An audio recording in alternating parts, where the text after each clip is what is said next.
Bonjour mes suricates, je suis le Dr Naked. Aujourd'hui, je quitte mon cabinet pour vous accompagner au sauna. Pas question d'y aller sans être un minimum préparé. Non, je ne parle pas de votre coiffure. La très grande majorité des saunas a signé la charte de prévention de l'ENIPS. Cette charte garantit des préservatifs et du gel dans leur cabine. Vous trouverez la liste des établissements sur leur site. Le gel est indispensable. Pour en trouver, il suffit de tendre le bras. Adepte de capotes particulières, je vous conseille d'apporter les vôtres. On est souvent plus à l'aise avec son modèle préféré.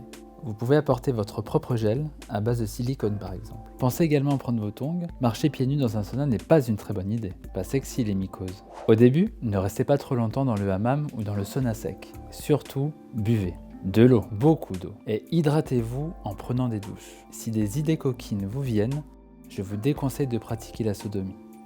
Le gel, qui est indispensable, ne tiendrait pas et la capote pourrait craquer. Il n'y a pas que des saunas à Paris, de nombreux établissements de convivialité vous attendent. Pas vraiment question de se relaxer seul dans son coin. Certes, plus on est de fous, plus on jouit. Non, c'est pas ça le proverbe. Mais qui dit partenaire multiple, dit forte exposition aux IST. Actuellement, seul le préservatif apporte une protection contre les IST. En sex club, on passe souvent à l'action sans se parler. Comment s'assurer une bonne protection sans casser l'ambiance? Glissez un préservatif dans la main de votre partenaire et n'hésitez pas à prendre son sexe en main pour... Oui, pour la taille.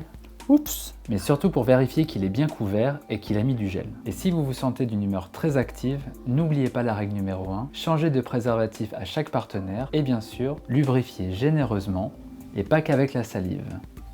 Parlons traitement.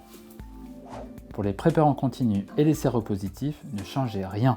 Vous avez prévu de vous relaxer au sauna sans batifoler? Vaut mieux prendre la PrEP sans faire de galipette que l'inverse. Après cette visite en sauna ou en sex club, je vous recommande fortement d'aller faire un check-up IST. Pour ceux qui ne sont pas sous PrEP, si votre dernier test VIH date de plus de 3 mois, faites-en un aussi. Si vous êtes séropo, pensez à vous faire une routine de dépistage des IST tous les 3 mois minimum ou tous les 10 partenaires pour les plus gourmands. Maintenant, vous n'avez plus qu'à vous amuser. À bientôt et faites l'amour.